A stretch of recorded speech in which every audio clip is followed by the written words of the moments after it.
te plaît. Et il finira par te battre. Est-ce que vous comprenez? Et beaucoup de chrétiens observent ou pratiquent ce comportement. Lorsqu'il y a un problème, ils commencent à se lamenter. Ils commencent à pleurer. Ils commencent à appeler tous ses aïeux, tous ses parents. Ils commencent à dire, mais pourquoi c'est moi seul? Qu'est-ce que j'ai fait à Dieu? Qu'est-ce qui se passe dans ma vie? Ils commencent même à aller en jugement contre Dieu. Et le diable est assis sur son petit tabouret. Et dit, voilà, mais là, je suis en train de faire un bon travail dans sa vie. Amen. Vous comprenez? Le diable a assis son petit tabouret et Satan félicite le petit démon qu'il a envoyé. Il dit, mais tu as fait un bon travail. Va encore, je te félicite. Continue. Mais quand tu prends des coups, quel que soit le coup que tu as pris, tu as toujours ta position de combat. Amen. Comme si de rien n'était. Et le diable est percuté. Il ne sait quoi faire. Amen. Il te persécute, tu es toujours en joie. Amen. Il envoie des problèmes, tu es toujours sereine. Il envoie des difficultés, tu te lèves le matin, tu dis gloire à Dieu. Amen. Je suis plus que vainqueur. Amen. Il y a des choses qui se passent, mais tu acclames le Seigneur. Amen. Et tu es heureux. Amen. Et le diable est paniqué. Mais qu'est-ce qui se passe? Plus je l'attaque, plus je veux le détruire. Mais plus il est en joie. Mais qu'est-ce qui se passe? Quel genre d'homme il est, quel genre de femme elle est. Malgré tout ce que je fais, elle ne perd pas courage, elle n'est pas désespérée, mais au contraire, elle trouve la force de pouvoir adorer son Dieu. Le diable est paniqué. À un moment donné, lorsque le diable tentait Jésus et qu'il a tout essayé, la Bible dit quoi? Le diable, Satan s'est retiré de lui. Il y a des moments où le diable essaie tout, malgré tout ce qu'il fait, tu es imperturbable. On ne peut pas te déconnecter de ce que tu as vu, de ce que tes oreilles ont entendu. Amen. Et de ce que ta bouche a confessé. Amen. Le Jésus que je prêche n'est pas le Jésus qui est resté sur la croix. La Bible dit qu'il est ressuscité. Amen. Il n'est pas resté sur la croix. Je prêche pas un Dieu qui est mort. Je prêche un Dieu qui est vivant. Amen. Un Dieu qui est puissant. Amen. Un Dieu fort, puissant, qui change les vies. Il te prend de la poussière. Il te lève là où il veut. Alléluia. Amen. Voilà pourquoi je vais te dire ce matin, quel que soit les coups que tu peux prendre, rends gloire au Seigneur. Bénis le Seigneur. Fais comme si de rien n'était. Quand tu te lèves, tu loues ton Dieu. Tu le loues, tu le loues, tu le loues. Et les démons sont percutés. Ils perdent leur réseau. Ils ne savent que faire. Et ils te libèrent. Et c'est là que commence ton élévation. C'est là que commence. La Bible déclare que lorsque les démons, le diable s'est retiré de Jésus, qu'est-ce qui s'est passé? La Bible dit que les anges sont venus servir Jésus-Christ. Les anges doivent te servir, mon frère et ma soeur. Les anges doivent te porter la bénédiction que Dieu t'a destinée. Les anges doivent t'amener la grâce que Dieu t'a destinée. Mais tu as un combat à mener. Voilà pourquoi je te dis ce matin, ne désespère pas, ne recule pas. Car c'est toi qui dois avancer et non que tu dois reculer. Amen. Tu dois avancer, que les démons reculent. Car c'est en toi que Dieu investit le feu. Et ce feu est allumé. Il ne s'éteindra plus jamais. Le feu de Dieu est allumé en toi. Amen. Et les paroles que tu vas dire seront ces clés qui vont t'ouvrir l'accès au sol que tu n'as pas encore expérimenté. Parce que la Bible dit quoi? Jusqu'à là, tu n'as pas encore demandé, frère. Ce que je vois sur toi, c'est pas ce que Dieu veut que tu sois. Tu n'as pas encore demandé, tu n'as pas encore reçu, tu n'as pas encore été béni. Est-ce que vous connaissez ce qu'on appelle la bénédiction? Est-ce que vous savez ce qu'on appelle la bénédiction? La bénédiction selon Dieu, bien-aimé, est à l'image d'Abraham. Même quand il n'est plus, la bénédiction coule sur ses fils. Et jusqu'aujourd'hui, on parle de lui. Demain, on parlera de lui. Est-ce que vous connaissez ce qu'on appelle la bénédiction de Dieu? Vous connaissez ce qu'on appelle la marque de Dieu sur la vie de quelqu'un? Le tampon de Dieu sur la vie de quelqu'un? Frère, même si tu es fatigué, l'onction va relever tes fils. L'onction va bénir ta famille. Et tout le monde sera béni en toi. Voilà pourquoi faites très attention. Quand l'âme d'un homme est vivante, quand l'âme d'un chrétien est vivante, voilà pourquoi Élisée pouvait dire à Élie, mon maître, ton âme est encore vivante. Je ne te quitterai point, je ne t'abandonnerai point. Parce que tant que l'âme d'un homme est vivant, frère, même s'il est dans les pires difficultés, mais Dieu peut lui donner une parole qui va ressusciter des morts. Dieu peut lui donner des choses qui vont le relever. Voilà pourquoi faites très attention, parce que Dieu ne t'a pas encore abandonné. Je vais te dire ce matin que Dieu ne t'a pas abandonné. Dieu est sur le point de changer quelque chose. Il est sur le point de crier quelque chose. Quelqu'un est resté dans une période de silence, comme si Dieu n'écoutait plus tes prières. Et tu pries, tu n'as pas la réponse. Tu as l'impression que le ciel s'est fermé, mais c'est un temps de silence. Lorsque Dieu fait silence, c'est qu'il est en train de préparer une solution définitive à ton problème. Est-ce que vous me comprenez? Amen. Lorsque Dieu fait silence, vous savez, quand l'Ancien Testament et le Nouveau Testament, il y a eu la période de 400 années, 4 siècles de silence. Mais pendant qu'il y avait le silence, Dieu dans le secret préparait la venue du Messie. La solution définitive au problème de l'humanité. Je veux dire à quelqu'un ce matin, il y a eu un temps de silence dans ta vie. Un temps où tu as prié, tu avais l'impression que la prière était bloquée et rien ne se passait. Tu n'arrivais même plus à prier, tu étais fatigué à tel point que tu as voulu même abandonner. Mais je te dis ce matin, Dieu m'amène pour te dire qu'il a préparé pour toi maintenant. Il ouvre la porte maintenant. Il t'apporte la réponse maintenant. Et c'est une solution qui est définitive. C'est un Goliath qui va tomber de manière définitive. C'est un problème qui va être résolu de manière définitive. C'est une situation qui sera débloquée de manière définitive. Quelqu'un dit Amen. Quelqu'un dit Amen. Quelqu'un dit Amen. Quelqu'un dit Amen. Voilà pourquoi il faut changer ton langage. Lorsque Lazare est mort, puisque dans le langage de Dieu, le terme mort n'existe pas. Parce que lui-même, il a déjà vécu la mort. Et donc, la mort n'existe pas dans son langage. Même que Lazare soit mort, Jésus dit Lazare dort. Mais le monde ne comprend pas le langage de Jésus-Christ. Le monde a des problèmes de comprendre le langage spirituel. À tel point qu'il est obligé de se rabaisser au niveau des hommes pour dire que Lazare est mort. Mais en réalité, Lazare n'était pas mort. Lazare dormait. Ton problème, la situation n'est pas morte. Elle est en train de dormir. Et ce matin, Dieu m'envoie pour réveiller maintenant la solution. Pour réveiller maintenant les choses. Afin que le rêve qui était un cauchemar redevienne un beau rêve. Et que tu rentres dans ta destinée. Ce matin, tu as les clés qui vont t'ouvrir ton ciel. Ton ciel a été fermé momentanément parce que Dieu voulait d'abord t'apprendre des choses qui sont nécessaires à ton édification. Parce que la bénédiction à laquelle tu n'es pas préparé peut être pour toi une occasion de chute. On est préparé à devenir grand. On ne devient pas grand au hasard. Dieu nous prépare à devenir grand. Dieu nous prépare à avancer, step by step. Il nous prépare à avancer. Voilà pourquoi dans la vision avec Ézéchiel, il mesure d'abord 1000 coudées et après il en mesure encore une autre. Et au fur et à mesure, il mesure. Bien aimé, on est préparé à devenir grand. Lorsque Dieu te prend à une étape A, il t'amène à une étape B. Et après l'étape B, c'est l'étape C. Et au fur et à mesure, tu connaîtras l'élévation. Au fur et à mesure, tu connaîtras la renommée. Au fur et à mesure, tu connaîtras ce qu'on appelle la grandeur. Parce que la grandeur se prépare. Et je crois que ce matin, il y a des hommes qui sont appelés à devenir grands dans ce pays. Des hommes qui seront grands dans ce pays. Des hommes qui seront des exemples dans ce pays. Je veux te dire, bien-aimé, par l'Esprit de Dieu, que Élie était un homme de la même nature que nous. Il avait le sang dans ses veines. Il était fatigué comme nous, donc il pouvait dormir. À un moment, il avait faim. Là, il va raconter une femme veuve. Et voilà. Et voilà, il veut manger. Vous comprenez? Donc, c'est un homme aussi qui avait les mêmes besoins que nous. Mais ce qui va faire la différence, c'est qu'il connaissait la grandeur de son Dieu. Amen. Et il savait qui était Dieu pour lui. Et comment est-ce que Dieu l'utilisait. Et vous remarquez que dans le chapitre 18, puisque d'ici la situation doit changer, c'est à ma parole, c'est moi qui ai les clés. Et si Samarie doit recevoir les pluies, c'est pas moi que ça doit revenir. La solution n'était pas en un autre prophète, mais c'était le prophète établi sur Samarie, Élie le prophète. Dieu composait avec lui. Dieu ne pouvait pas se détourner de lui. Et Dieu composait avec cet homme. À tel point que tout ce que Dieu voulait faire, il le révélait à son serviteur. Et lorsqu'il a pluie doit revenir, Élie va faire quelque chose que je voudrais t'enseigner ce matin. Ça va être une bénédiction pour toi. Alléluia. La Bible dit que Élie, regardons bien le texte, Élie va se mettre dans une position de prière. Mais la position de prière qu'il va adopter est une position particulière. Parce que vous savez, en Israël, lorsque les femmes doivent accoucher, c'est une position qu'elles prennent. Et pourquoi Élie prend cette position? Parce que Élie doit enfanter quelque chose pour sa nation. Amen.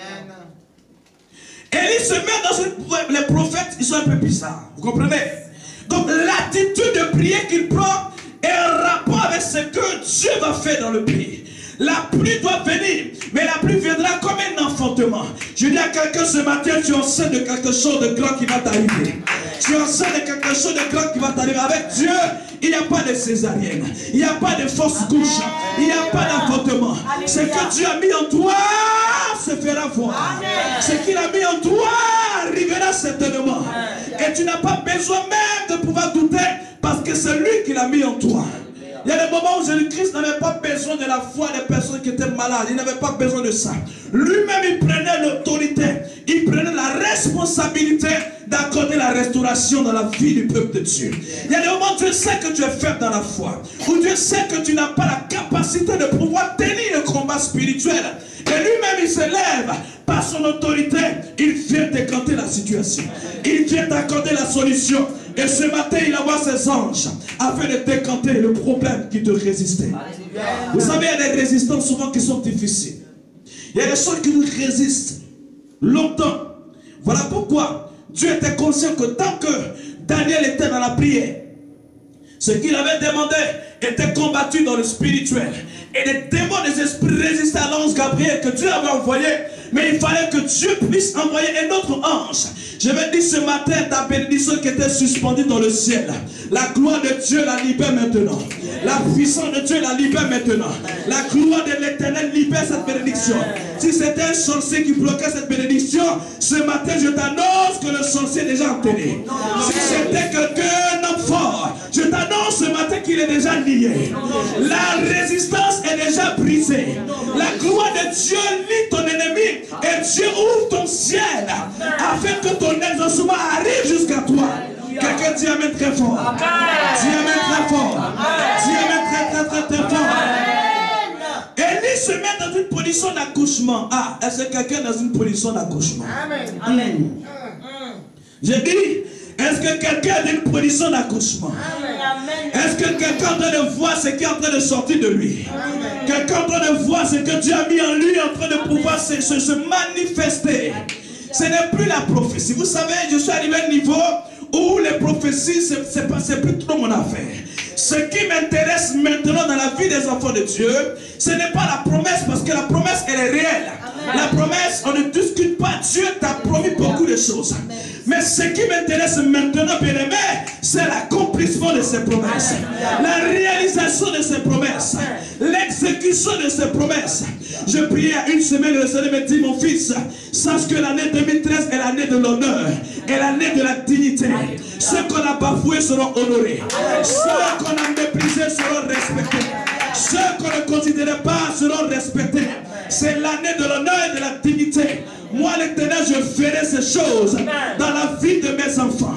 Vous savez, un homme qui n'est pas déchiré ne peut pas être béni par Dieu. Amen. Dis amen. Amen. Un homme qui n'est pas, qui n'est pas frappé ne peut pas être béni par Dieu. Voilà pourquoi Jésus lui-même l'a frappé. Amen. Un homme qui n'est pas, comment je vais vous dire, qui n'est pas circoncis, merci, ne peut pas rentrer dans l'alliance avec Dieu.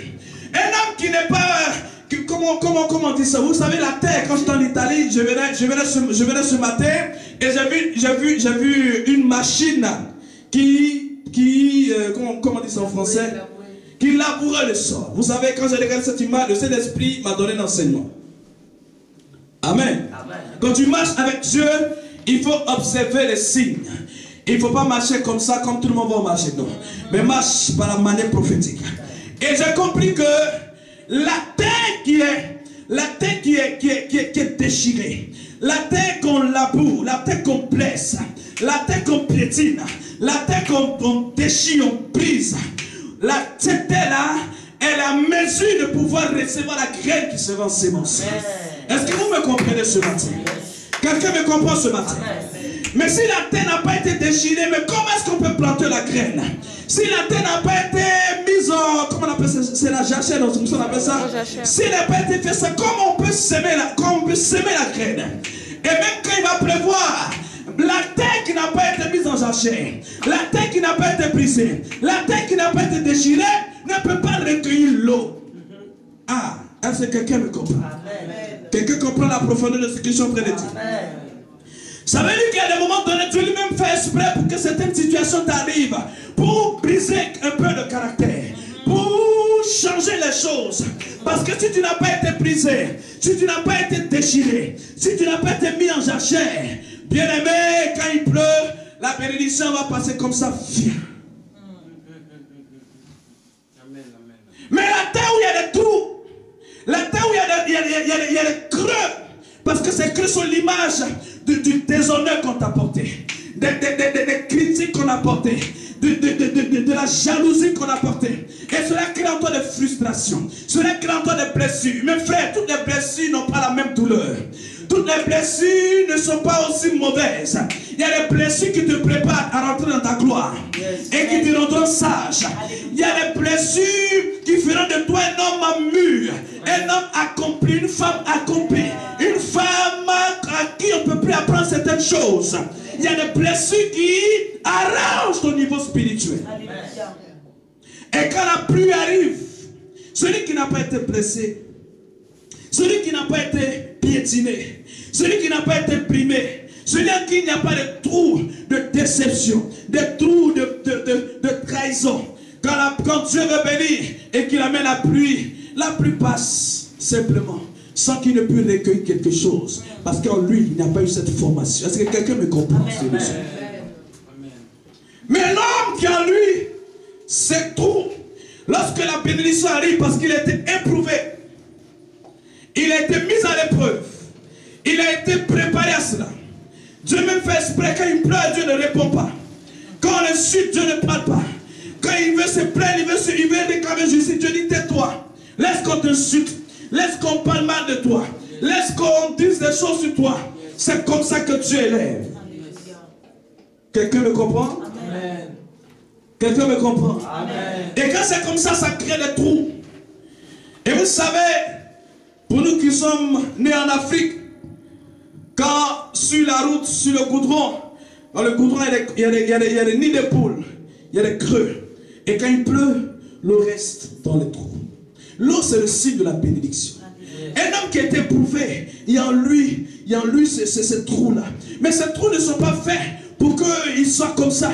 Ces trous sont faits pour recevoir la gloire qui va venir. Pour recevoir la bénédiction qui va venir. Et quand la pluie vient, cet homme a recueilli un peu d'eau. Il recueille la semence. Il recueille la gloire de Dieu. Mais celui qui n'a pas pu être brisé, la gloire de Dieu passe. Et on ne parle plus de lui. Est-ce que vous me comprenez? Est-ce que vous comprenez? Voilà pourquoi le Fils de l'homme, il est passé par là. Et quand Dieu va l'élever, Dieu l'élève en conséquence de ce qu'il a subi, de ce qu'il a souffert, de ce qu'il a été flagellé. Et quand Dieu l'élève, il élève à sa droite. Je veux dire à quelqu'un ce matin, Dieu t'élèvera à sa droite parce qu'il sait que tu as payé le prix. Il sait que tu as souffert. Et parce que tu as souffert, tu n'as pas abandonné son nom, tu n'as pas rejeté sa parole, tu es resté à ton poste. Et personne n'a pu te décrocher, tu es resté là. Voilà pourquoi tu rentreras dans la félicité de ton Dieu. Et Dieu te bénira et te lèvera. Je veux que tu comprennes quelque chose. Je vais assez vite, parce que je vais aller très très très vite. Lorsque Élie se met dans la position de prière, comme s'il devait enfanter, c'était un signe prophétique. Et la Bible dit, il envoie son serviteur monter et regarder du côté de la mer. Élisée monte, il regarde, il n'y a rien. Pourtant, c'est le même Élie qui a prié pour que le ciel se ferme. Une première fois, il prie, il n'y a rien. Une deuxième fois, il prie, il n'y a rien. Il y a des moments, quelle que soit ton onction, tu peux élever la voix vers Dieu et puis il n'y a pas de signe dans le ciel. C'est pas que le ciel ne t'entend pas. C'est pas que le ciel n'est pas d'accord avec toi. Mais le ciel attend que ta prière atteigne le niveau d'abord. Et que lorsque la prière atteint le niveau, tu puisses décoller. Pour ceux qui prennent l'avion, vous voyez que lorsque l'avion doit décoller, l'avion atteint d'abord une certaine vitesse. Et quand l'avion atteint cette vitesse, le poids de l'avion s'annule. Vous comprenez?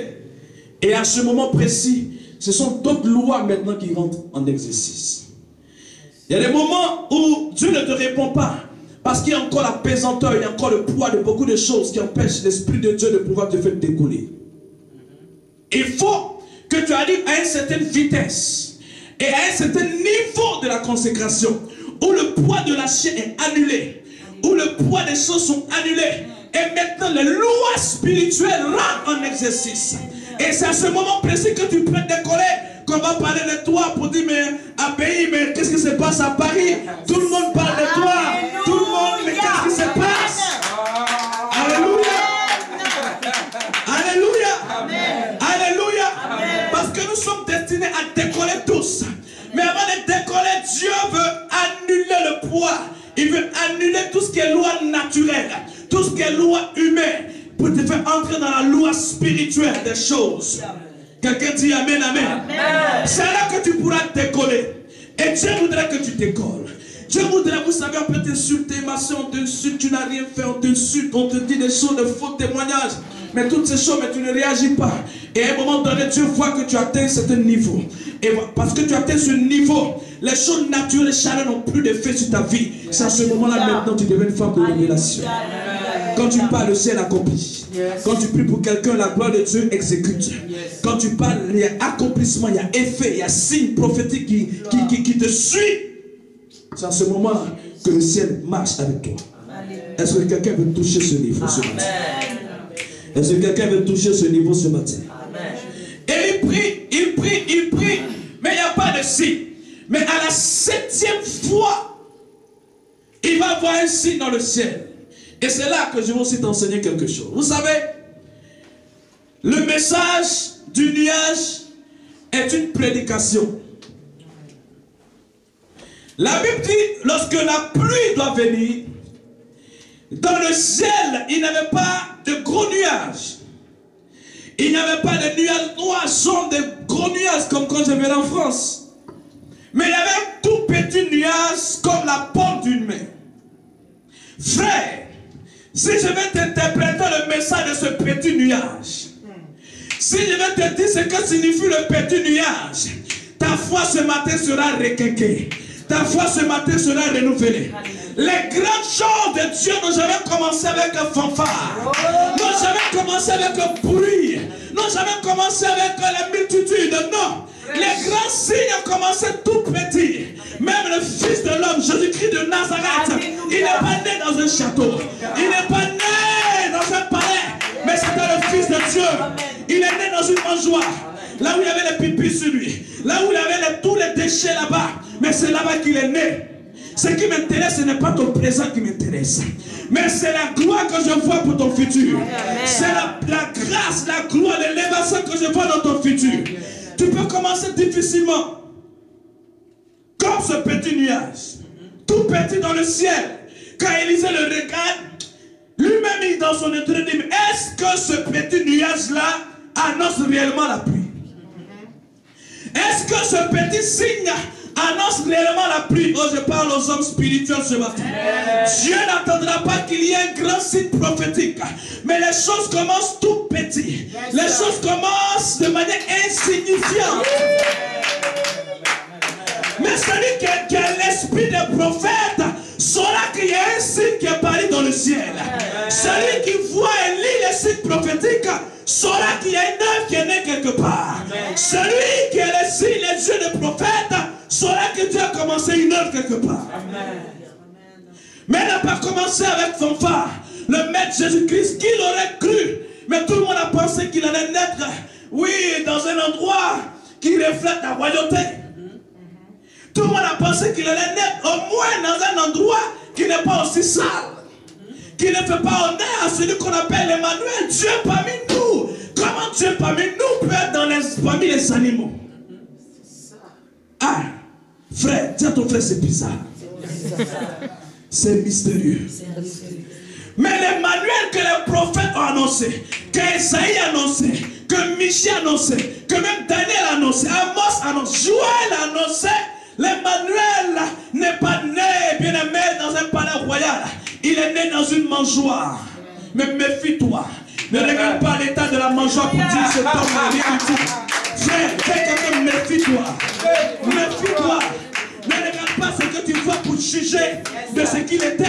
Frère, dans cet état, il était le Fils de Dieu. Il était l'agneau de Dieu parmi les hommes. Il était le lys dans la vallée. Le Messie, le ressuscité. Celui qui a annoncé la vie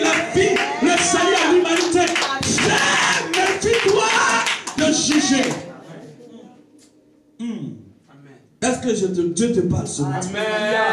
Est-ce que Dieu te parle ce matin? Est-ce que Dieu te parle ce matin? Il est couché dans la mangeoire, mais il ne parle même pas. Mais dans le ciel, il y a quelque chose qui est en train de se passer. Dans le ciel, il y a un signe qui se passe. Il y a des moments où toi-même tu ne parleras même pas. Mais celui qui t'a appelé va parler dans le ciel pour toi. Celui qui t'a choisi va parler à ta place. Celui qui t'a appelé va parler à ta place. Celui qui t'a choisi comme Dieu parlera à ta place. On ne regarde pas au présent pour juger la vie de quelqu'un. Mais on regarde à son futur. On regarde à la gloire de Dieu. On regarde à ce que Dieu se prépare à faire. Il est couché dans la mangeoire. Même les païens, les hommes, les magiciens, ils regardent dans le ciel, ils sont troublés. Hérode lui-même est troublé. Tout le monde est troublé. Parce qu'une étoile simplement est dans le ciel. Je veux dire à quelqu'un ce matin, ton étoile, elle commence à apparaître dans le ciel de Paris. Je dis ton étoile a commencé à apparaître dans le ciel de Paris. Ce n'est pas les mystiques de Paris qui vont l'éteindre. Ce n'est pas les sorciers de Paris qui vont l'éteindre. Ce n'est pas les francs-maçons qui vont l'éteindre. Ce n'est pas les démons, les astronomes, les astrologues, quels que soient les médiums, toutes ces personnes qui pourront l'éteindre. Tu n'as pas demandé à ce que l'étoile commence à prier. Mais l'étoile devait prier par rapport à un temps et à une période précise. Parce que le temps arrivait où l'humanité devait connaître le Fils de l'homme. C'est pour cela que l'étoile a commencé à prier dans le ciel. Je veux dire à quelqu'un ce matin, ça ne dépend pas de toi. Dieu a choisi maintenant le temps pour que tu puisses prier. Et ça ne dépend pas d'un homme. Même les mages ont compris un signe dans le ciel. Même les bergers ont compris que quelque chose s'est passé. Et tout le monde venait à ses pieds pour dire: un enfant nous est né, un fils nous est venu du ciel. Sur ses épaules repose la domination. On l'appellera admirable conseiller, le prince de la paix, le Messie, le ressuscité, le Yeshua Mashiach, le Dieu tout-puissant fort dans les combats. Celui qui te défend, il te dit reste tranquille, ne parle plus, reste dans le silence et je combattrai pour toi. Dieu s'est levé, bien-aimé. Dieu s'est levé et il a décidé ce soir d'ouvrir le ciel en ta faveur. Quelqu'un dit amen très fort. Dis amen très fort. Dis amen très fort. Je ne suis pas venu te prêcher, je suis venu te dire des paroles de la part de Dieu. Je suis venu te dire des prophéties, des paroles, des déclarations prophétiques pour que ta vie commence à changer. Je n'attends pas une révélation particulière car Dieu m'a dit ça suffit que mon peuple soit dans la désolation et que ceux-là qui ne vont pas mon nom soient dans un semblant de succès. Il faut que les choses soient renversées et que tu sois à ta place maintenant. Le premier sera le dernier et le dernier sera le premier. Il en sera ainsi. Mais Dieu fait ce qu'il veut. Je veux 3 personnes ici simplement. Venez 3 personnes. Je vous donne une image très précise que le Seigneur est en train de me donner. My God. Oh, hallelujah. Vous savez, dans la vie, on peut commencer comme ça. Après, tu peux regarder comme ça. Et puis, c'est ce qui... Vous tous regardez comme ça, vous 3. C'est la donne qui est là actuellement. Mais celle qui est derrière va dire, mais Seigneur, mais depuis je prie, mais le frère est devant, tout le monde prospère dans l'église, et moi je ne prospère pas. Je ne suis pas comme marié, mon mari m'a laissé, j'ai pris. Mais ce que tu ne sais pas, c'est qu'il s'appelle le maître des temps et des circonstances. Amen. Ça veut dire que le temps n'a pas droit à parler devant lui. Il soumet le temps à sa volonté. Voilà pourquoi sur le lac, il pourra donner à la mer toutes ces choses, le vent de cette terre et le vent au pays. Dieu est spécialiste dans le renversement des situations. Quelqu'un dit amen. Aujourd'hui tu pleures, mais demain tu vas rire. Dis amen. Dis amen. Mes frères, la chaîne que derrière dit, mais Seigneur, depuis à l'église de Paix, il m'a dit, je fais toutes ces choses, mais qu'est-ce qui se passe? Mais tu étais dans une certaine dispensation. Dieu agit dans un temps précis par rapport à une dispensation. Mais lorsqu'il renverse la situation, il dit, bon, avant on marchait comme ça, mais moi Dieu, j'ai changé. Donc, celui qui était dernier devient.